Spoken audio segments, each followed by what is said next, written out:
You never really know, but when they know, you'll know, you know? Hello there, and welcome to Magic by Design. We're chatting about Pixar's fifth animated feature, Finding Nemo, this week, first released in 2003. But before we head for the reef, allow me to introduce my co-host, last brother, Garrett. Gar, how are you? Ken, because this is a film about clownfish, is it your favourite animated feature? Because you're a clown.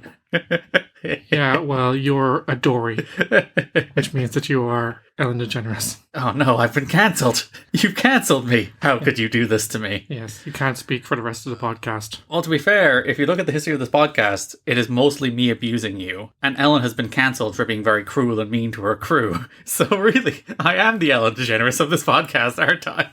It's on brand for you. Oh no.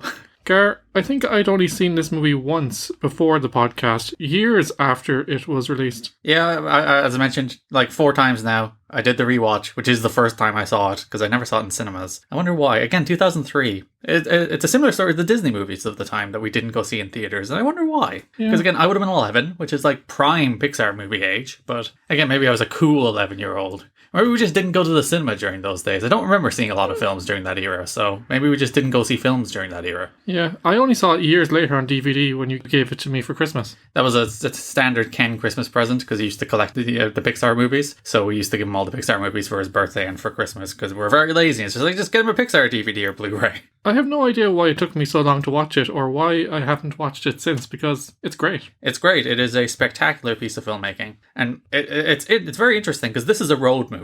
Like, essentially, yeah. At its core. And if you go back and listen to all of our other episodes, I usually give out about road movies. You know, I'm like, Bolt, road movie, it's fine. And like Home on the Range, road movie. And like Disney make this kind of movie over and over again, where it's like some character is taken on a journey through like a bunch of plans, and they meet a bunch of people. Alice in Wonderland is probably the first one. And they meet a bunch of people and wacky characters, and they go on adventures, and they learn a moral at the end. And it's all nice and tidy, but it's usually pretty inessential when other people do it. Pixar just made the best road movie, Ken.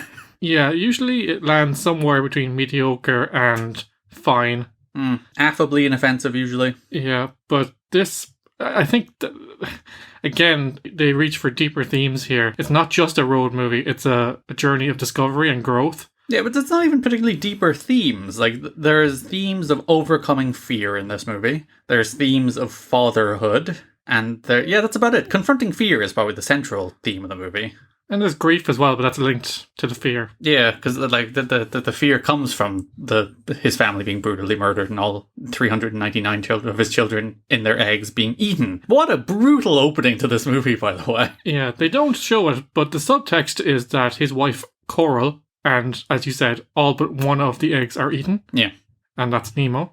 That's like there is darkness in a lot of Disney movies. It's like, oh, that's grim. You know, characters die. But this man has his entire family slaughtered. And he wakes up and they're all dead. Except one child, which is a broken egg. And he loves it and guides it through life and desperately protects it because he doesn't want the same thing to happen to Nemo that happened to his wife and other, again, 399 children, because they mentioned they had 400 eggs. So yeah, did that one barracuda eat all that? Yeah, clearly a big appetite on that barracuda. I think it was a barracuda. It looks like one. Because here's like the thing about this movie, and I'll talk about it more when we get to like the story and the themes, is that like there is a central kindness to this movie that I think really is what makes it really special and interesting. But that opening is the exact opposite. Like, this movie doesn't really have a villain after that. It doesn't really have like a bad guy. The closest thing to a bad guy is the seagulls, which is like, mine? Hungry? Mine? As opposed to the barracuda, who's, I suppose, not even a bad guy either. It's just like a circle of life kind of thing. It's like they play on that with the sharks later in the movie as well. But yeah, it's a very grim and dark and like upsetting opening.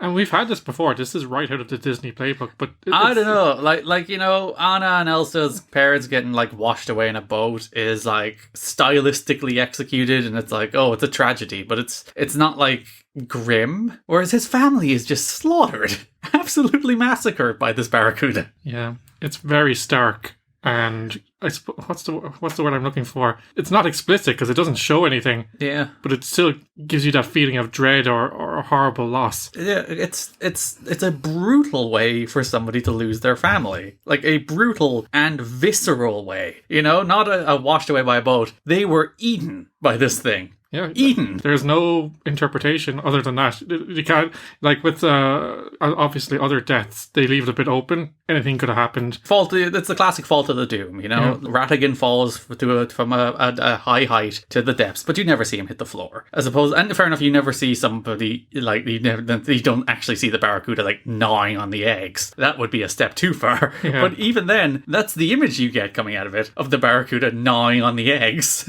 And Nemo happens to escape because he drops one of the eggs.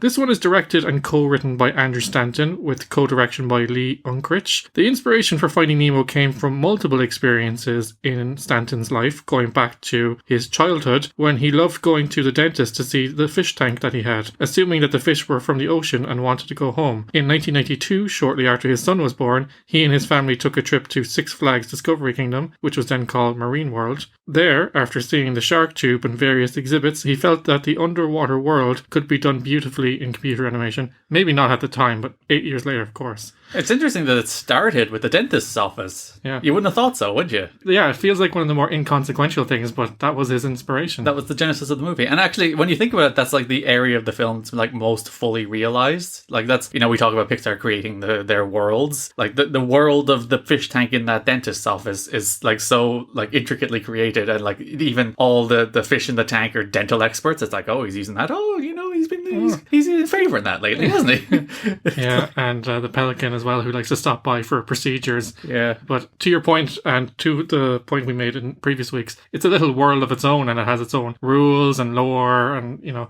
everyone brings a backstory. And like they don't like, that's what makes Pixar different. It really is. They don't just like, all right, they're in dentist's office. It's a fish tank. They're just fish, and we're just going to treat them as fish. It's like, how would the fish behave if they were in a dentist's office? How would that be different from if they were in the sea? What would their life be like? What would their existence be like? Would they be happy? Would they suddenly become experts in oral hygiene? Yeah. That's the kind of things they think about. They actually ask and try to answer those questions, as opposed to lesser studios, which is just like, they're fish. Who cares? And it's interesting because most of them are pet store fish, except Gil. Mm-hmm. And Gil exists to spur the rest of the gang to want more, because otherwise they'd probably be pretty happy with that life. And like Gil is the closest the film comes to having a villain. Yeah. Or it's like there's a brief moment where you think, oh, Gil is actually just using Nemo maliciously and he doesn't care if he dies. But Gil does care if he dies. Gil is like, oh, god damn it, I nearly sent you to your doom and I feel very upset about this. He basically was so obsessed with escaping that he sent Nemo to his doom.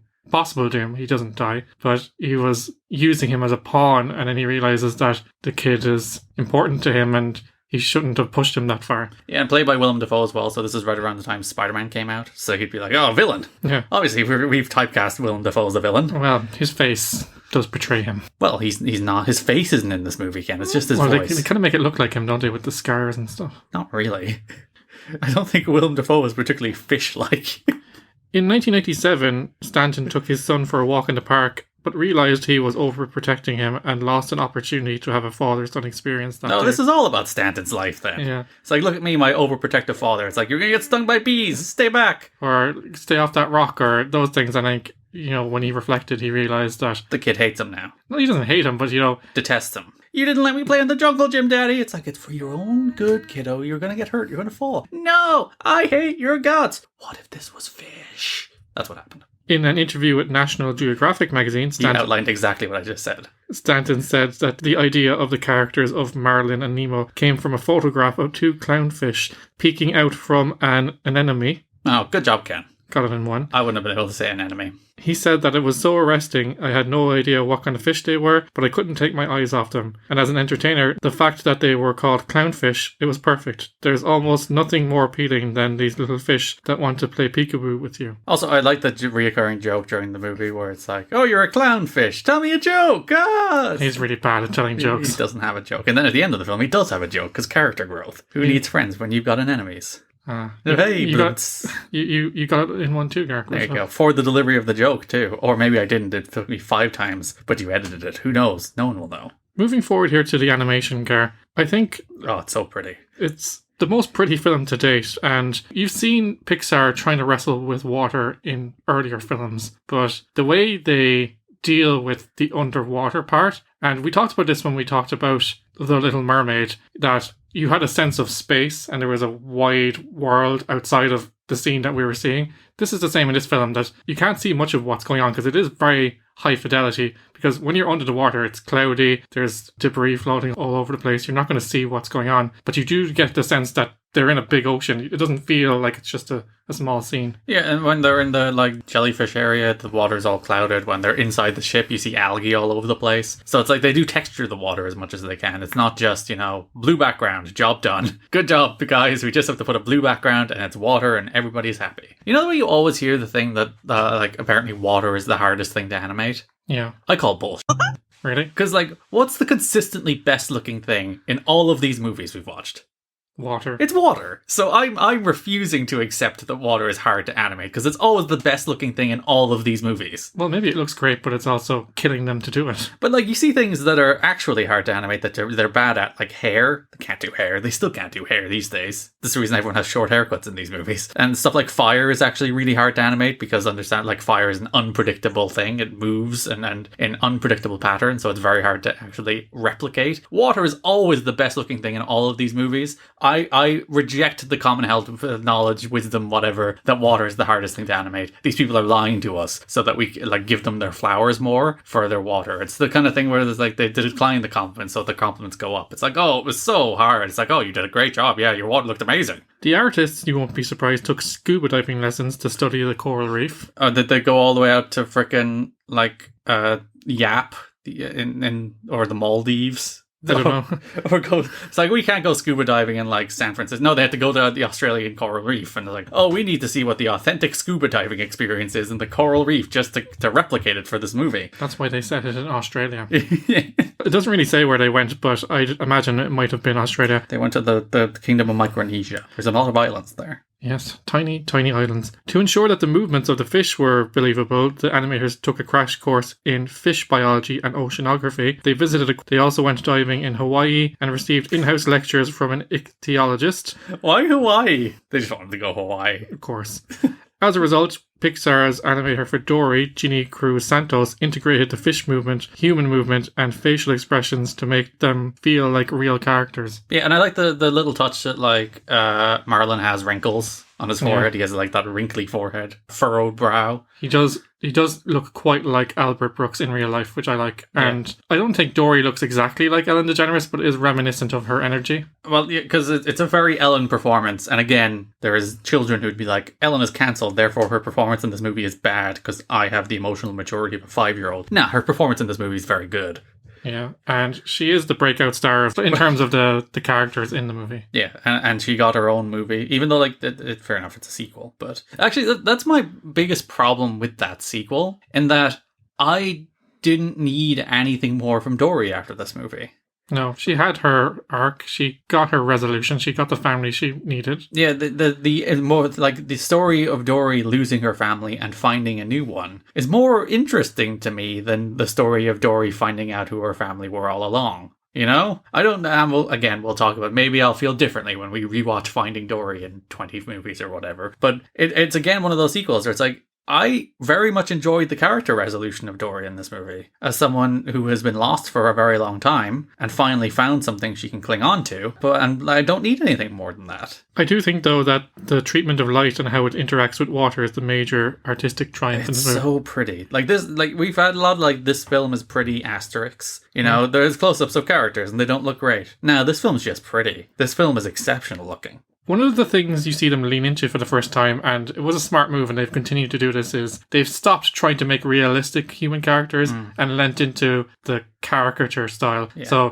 So dramatic, exaggerated features and body shapes. And Darla is essentially a horror movie character. She looks like a piranha. Yeah, they turn her into some kind of she's from a sci-fi movie about piranhas, where a person turns into a piranha and becomes a psycho killer. That's what they go for with Darla. And that kind of stuff is cool. And as you mentioned, there's not that many human characters in the movie. There's the dentist, there's Darla, there's the kid outside the dentist while Darla is being attacked by fish, which is a good bit. Yeah. But they stick mostly to fish and it's fine. And birds. There's birds. Yeah, there's some birds, and that's within the wheelhouse of Disney and Pixar. We know fish, we know birds. Bringing life to animals. Whales. You Yes. got whales. Much better looking whales, as you mentioned last night while we were watching, than Fantasia 2000. Yeah. Which, these films are 3 years apart. That's not like a huge technological shift. There's not like these huge technological differences between 2003 and 2000. And the whales in Fantasia 2000 look like abominations. And the whales in this movie look like whales. I think the mistake they made was they're both 3D, but in Fantasia,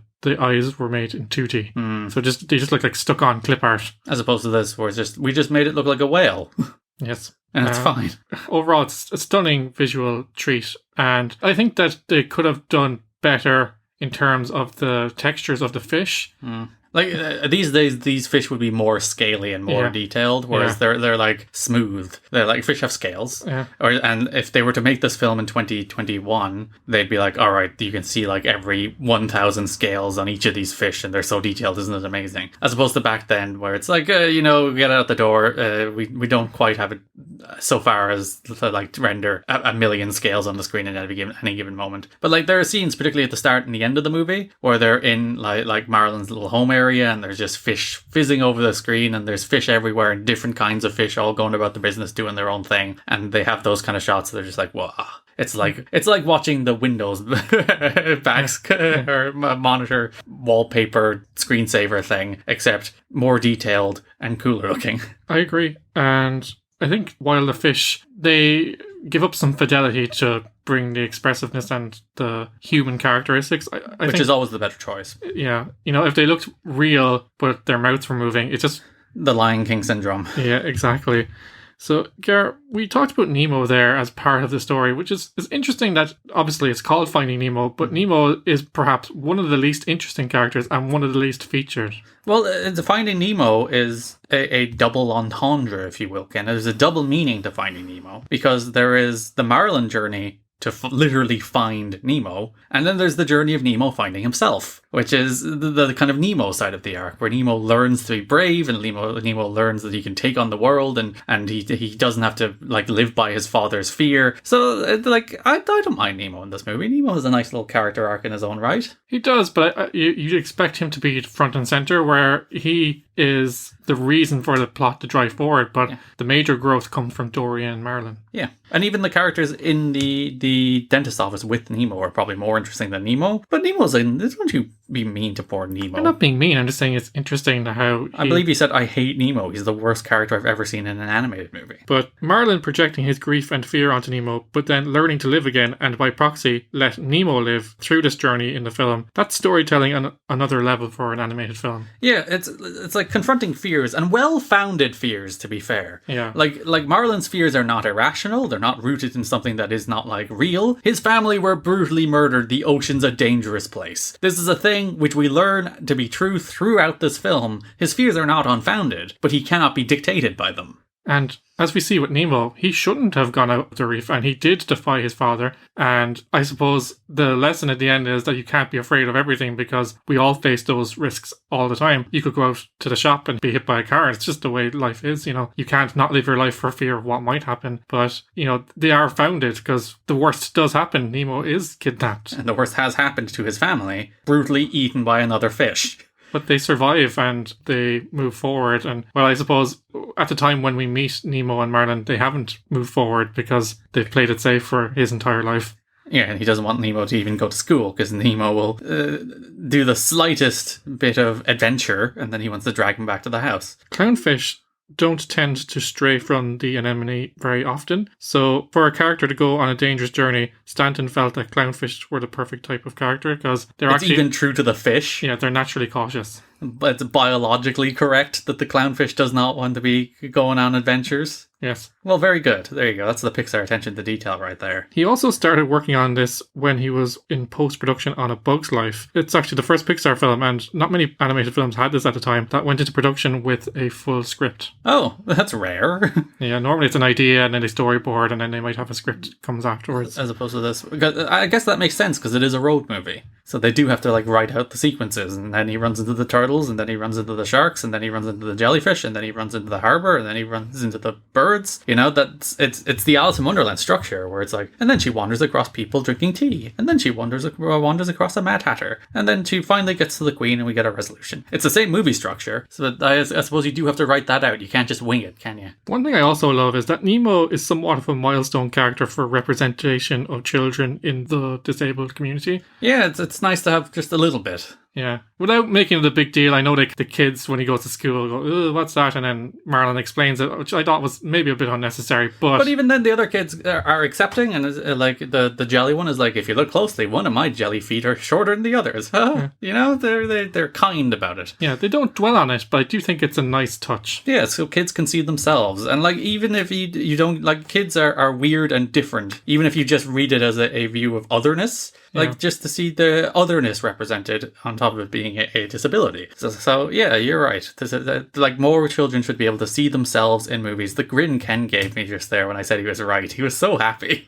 I made I had a good take. I have been validated. But yeah, we need more and more people seeing themselves on screen, whether TV or movies, so that they can understand themselves and learn that all the weird things about them, be they physical or mental or emotional, are valid, and that's who you are. And that's fine. It doesn't have to be done in a ham-fisted way. There's ways that they could have done this where it was front and center as part of the film. And, you know, it does mean that when he's going through these trials that he does have a disadvantage, but the fact that he pushes through them, but then nobody says at the end, like, you have a gammy fin, but you still did it. Good job. You know, they didn't keep going back to that, which I appreciated. Gammy fin.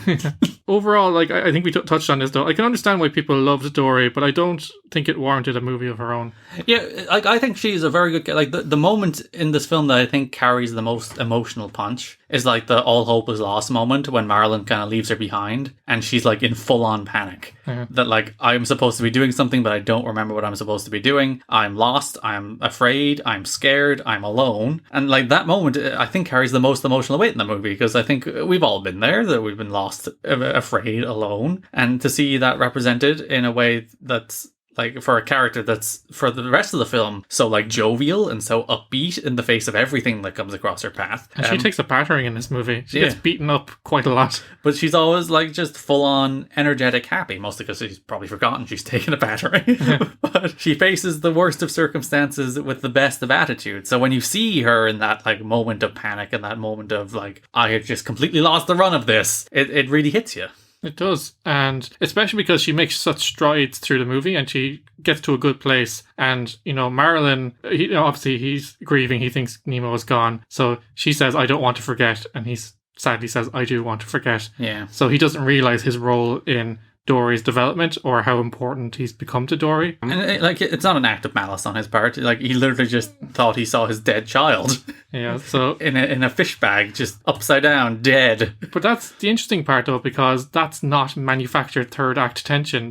It works. It's organic. And it's that thing where it's like, oh, you know, it's really hard to put out your finger on the difference between, like, good organic third act tension and just, like, shoehorning in forced third act tension. But, like, it's where those two scenarios met together, where you had Marlin in the window in the pelican mouth and Nemo's, like, playing dead so that Darla doesn't take him away to her hell house or whatever Darla's doing and probably murder him immediately because she looks very incompetent. And those two scenarios clashed together in a way that felt organic instead of a way that felt forced. Yeah, and the fact that Dory doesn't see how far she's come until that moment, and I think the panic comes from the fact that she thinks it's going to be taken away because she doesn't believe in herself. And it has been taken away, that's the thing. She's alone again, and she doesn't want to be.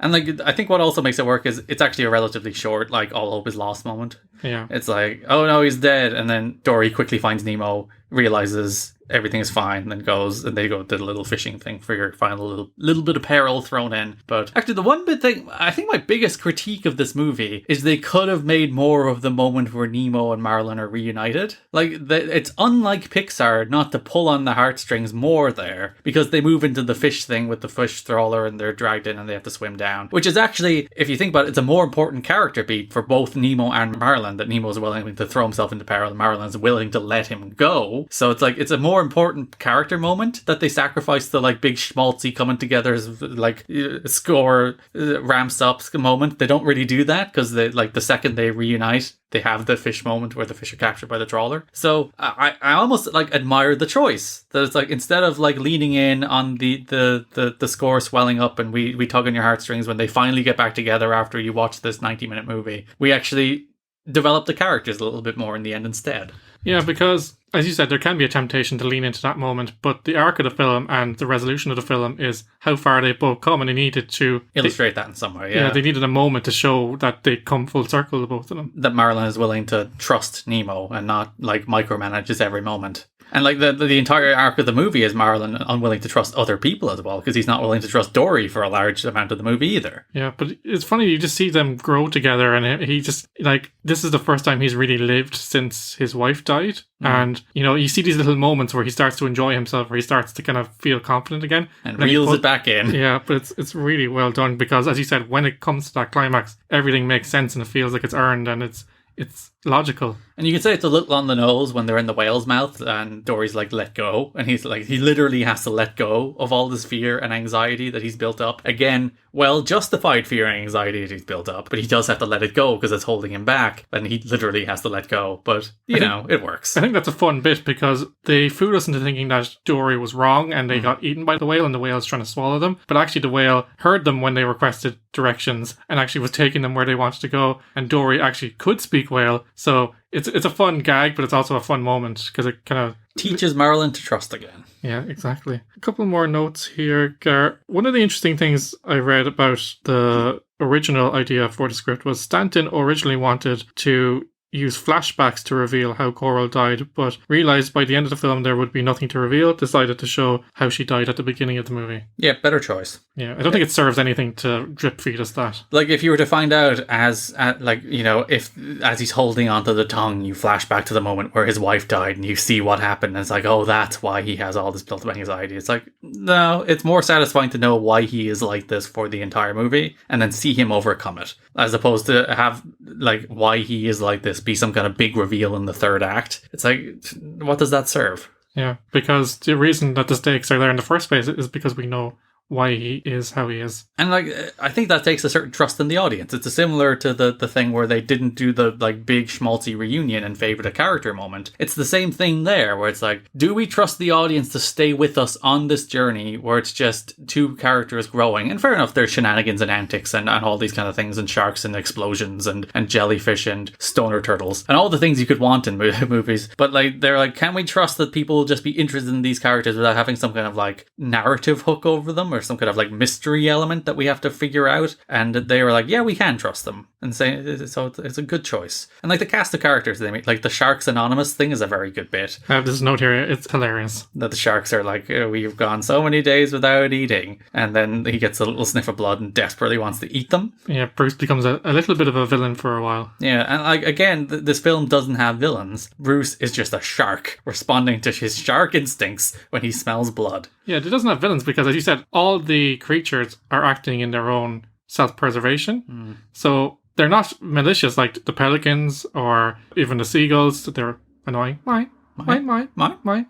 But like, they're like, it's the circle of life. That, like, even as we said in A Bug's Life, the bird isn't a villain as such. They're just trying to survive. But it just creates those moments of peril. And I don't think the film needs a villain, because that's not what the story of the film is. The story of the film is the progression of the characters from start to finish and how they grow. We don't need a big bad for them to overcome. The journey itself was enough of a thing for them to overcome to get to their destination. And like, to go to something I said earlier, like, the key aspect, I think the most important, most satisfying aspect of this movie for me is that there is a fundamental, some would say fundamental, kindness. Nice. Puns. Well done. There's a kindness to this movie. Every single character Dory and Marlin and Nemo come across want to help them. All of them. The sharks want to help them. The seagulls are mindless drones. I guess they don't. But the pelicans want to help them. The turtles want to help them. All the people in the tank want to help them. And fair enough, you might argue Gil has a bit of self-interest there where he wants to help Nemo escape so he too can escape. But still, he wants to help Nemo escape, and he puts Nemo's escape above his own safety at one point. All of these characters, every single fish in the sea, literally wants to help these people. And I really like a film that has that just like core kindness to it. That core, these people are decent and want to help each other. Like, they find out that this child has been separated from their father, and all these people want to do is help them. And there's that kind of kindness carries the movie. The film doesn't have villains. The film doesn't really have antagonists. The film just has these two people are separated, and everybody they come in contact with in between wants to help them get back together. Even the whales. I think that's a really nice film to make. It's a film that is so devoid of conflict that I admire it. If you're testing these movies, or like if you're using the traditional structure, you know, the villain is one of the key tenets of these movies, and the fact that the ocean is a community and they all know that they're technically in competition with each other, you know, to survive, and some of them eat each other, but essentially, while knowing that they have those separate interests, the fact that they can come together over a common goal is a nice little moral for this film. Yeah, especially for a film that starts with such brutal murder. One thing though, you mentioned the mindless drones that are the seagulls. That's fair enough. But also the jellyfish. Every other fish character in this film talks except them. So are they like... Sentient?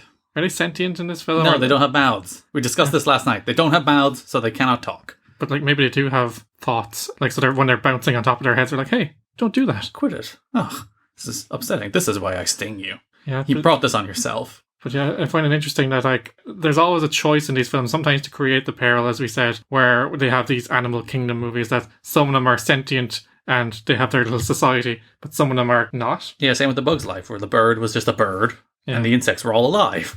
I just find that very interesting. But overall, a very satisfying story, and probably the best story of any Pixar film to date, and that's saying something.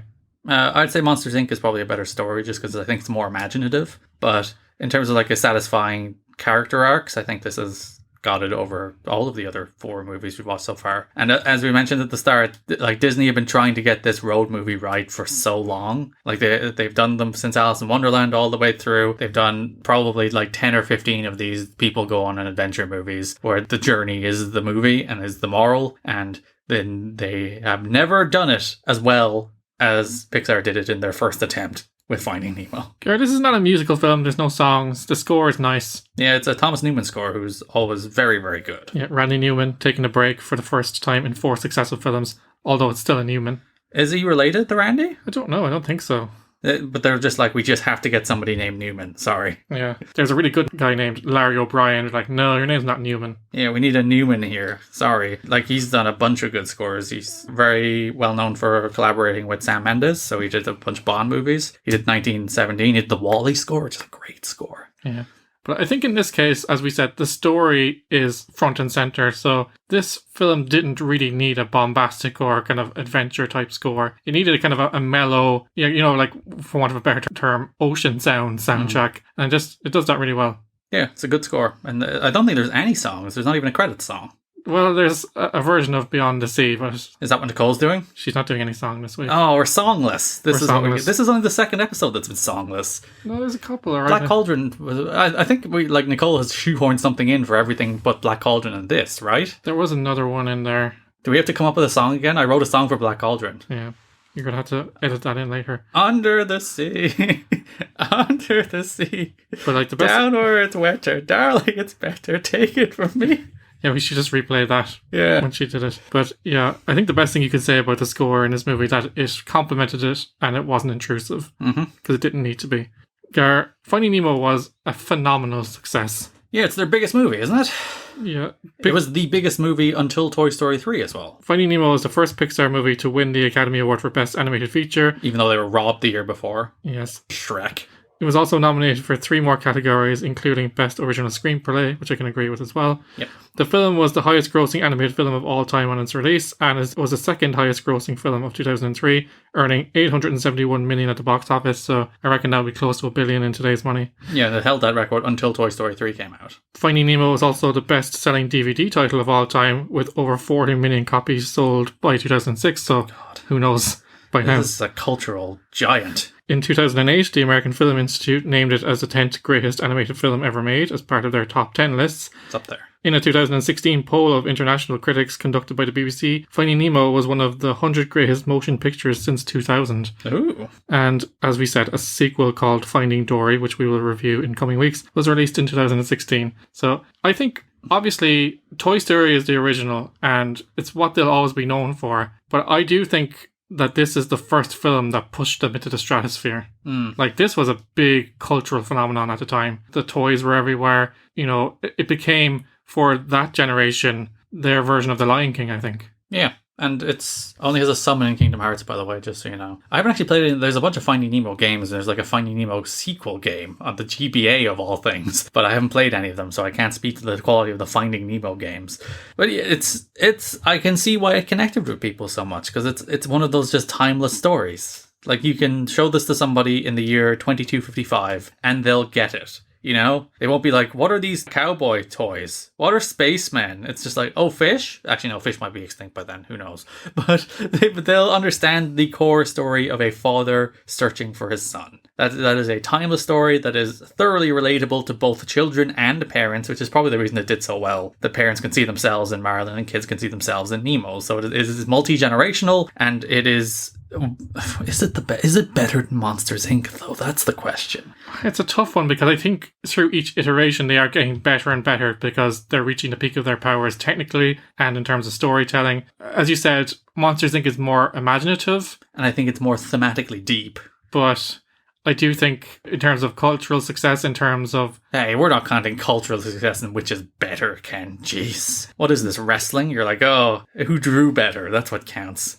Well, that's what matters at the end of the day, Gary. I think I still favour Monsters, Inc., but it's the second best Pixar movie, which I actually didn't expect that the Toy Stories would be below these two in my rewatch rankings. But here we are. And what's interesting is, in terms of listens for these podcasts of the Pixar sessions so far, the Toy Story films have been below the other films. So clearly people are more interested in Monsters, Inc. and Finding Nemo. Well, actually, we don't know. Finding Nemo hasn't come out yet. But then Toy Story or A Bug's Life. It's one of those ones, like, I kind of kicked myself that it took me so long to watch it. And then when I watched it again yesterday, I kicked myself in the sense that, why do I not watch this more often? I kind of like that, though. Kind of like the Zootopia effect, where it's just like, where there's like big pieces of culture that you missed that you can go back to. Especially in eras, you know, we just had COVID, where there's like a long period. We did not have COVID.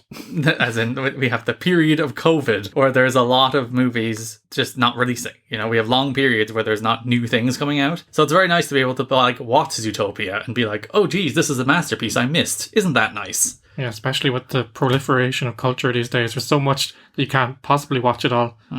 Alright, sea turtles. Sadly, it's nearly time for us to go ashore for another week. There are no songs at all in Finding Nemo, so no Nicole this week, but hopefully we will be treated to one of her Disney ditties again very soon. Yo ho, a fish life for me. There you go, that's your song. New episodes of Magic by Design land every Monday, where all magical podcasts are downloaded. Stop by our website at magicbydesign.buzzsprout.com to find a full list of podcast platforms. We are literally everywhere: Apple Podcasts, Spotify, Google Podcasts, Amazon Music, YouTube, you name it, we're on it. Make sure to subscribe wherever you get your podcasts so you never miss an episode. Dive into the world of Magic by Design by following us on the socials. You can find us on Facebook at facebook.com/Magic by Design Pod, on Twitter at Magic Design Pod, and on Insta at Magic by Design Pod. We're always looking to bring new listeners to the show, so if you've got a spare moment, please do give us a review on your podcast platform of choice. If you give us a 5-star review, you could win an all-expenses-paid trip to the Great Barrier Reef